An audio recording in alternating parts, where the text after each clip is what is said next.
ഇപ്പോൾ നിങ്ങൾ കണ്ടുകൊണ്ടിരിക്കുന്നത് vegetable with egg fried rice ആണ്. Chinese fried rice, Chinese vegetable with egg fried rice ആണ് ഞാനിവിടെ വീട്ടിൽ തയ്യാറാക്കിക്കൊണ്ടിരിക്കുന്നത്.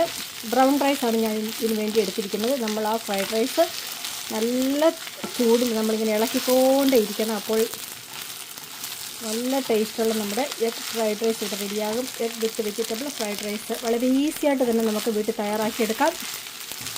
പാൻ അടുപ്പത്ത് വെച്ച് നമ്മൾ ഓയിൽ ഒഴിച്ച ശേഷം അതിലേക്ക് ഉള്ളി, വെജിറ്റബിൾസൊക്കെ നല്ലതുപോലെ വഴറ്റിയ ശേഷം അതിലേക്ക് നമ്മൾ മുട്ട പൊട്ടിച്ചൊഴിക്കുക. നമ്മുടെ ഇഷ്ടാനുസരണം മുട്ട പൊട്ടിച്ചൊഴിച്ച് അതും കൂടെ അങ്ങോട്ട് വേവിച്ച ശേഷം വേവിച്ച് വെച്ചിരിക്കുന്ന ബ്രൗൺ റൈസ് അങ്ങോട്ട് ചേർത്ത് ഇളക്കി എടുത്താൽ മതി. പിന്നെ ഹാട്ട് സോസും ചേർക്കണം. അതും ഞാൻ ചേർത്തിരിക്കുന്നത് ഗാർലിക് വിത്ത് ചില്ലി സോസാണ് ഞാൻ ഇതിന് വേണ്ടി ചേർത്തിരിക്കുന്നത്. നമ്മുടെ ആവശ്യാനുസരണം സോയാ സോസൊക്കെ നമുക്ക് ചേർത്ത് കൊടുക്കാം. എന്ത് തന്നെയാണെങ്കിലും വീട്ടിൽ തന്നെ തയ്യാറാക്കിയ നല്ല ഫ്രൈഡ് റൈസ് ഇവിടെ റെഡി. ഇതിൻ്റെ കൂട്ടത്തിൽ ഞാനിവിടെ ഓണിയൻ ലീഫ് ചേർത്തിട്ടുണ്ട്. ഉള്ളിയുടെ ഇല ചേർത്താൽ ഒരു പ്രത്യേക ടേസ്റ്റ് കൂടിയാണ്.